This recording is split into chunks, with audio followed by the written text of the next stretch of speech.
Walk in His path as Jesus showed us how.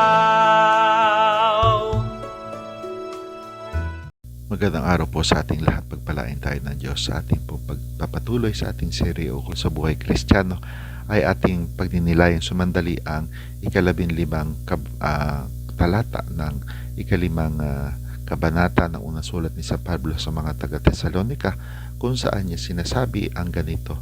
Ito po'y mula sa magandang balita, Biblia. Huwag ninyong paghigantihan ang gumawa sa inyo ng masama. Sa halip, magpatuloy kayo sa paggawa ng mabuti sa isa't isa at sa lahat.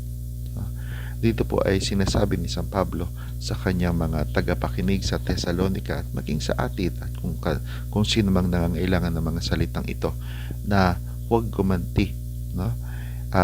Hindi ibig sabihin na okay na lang, no? At ang masama ay baliwalain. Hindi po.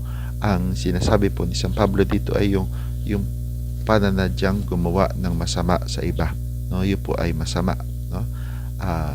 Sa halip, sinasabi niya, magpatuloy kayo sa paggawa ng mabuti sa isa't isa at sa lahat, no?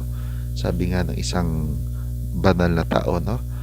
Lunurin kumbaga ang kasamaan sa pamamagitan ng kabutihan, no? Ang ibig sabihin, huwag tayong mawawalan ng loob sa paggawa ng mabuti. Patuloy pa rin ang paggawa ng mabuti, no? Kahit na kuminsan ay ang buhay ay unfair, kahit na kuminsan may mga gumagawa pa rin ng masama, no? Sapagkat ang ating magagawa ay kabutihan, no? Hindi makakatulong kung tayo mismo ay sasama at sasama sa kanilang kasamaang ginagawa, no?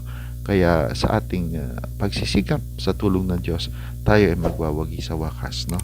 Na sana sa buhay natin, sa halip na laging ganti mode, no? Nandyan sana yung laging pagpapakabuti mode. Pagpalain tayo ng Diyos. Walk in His path as Jesus showed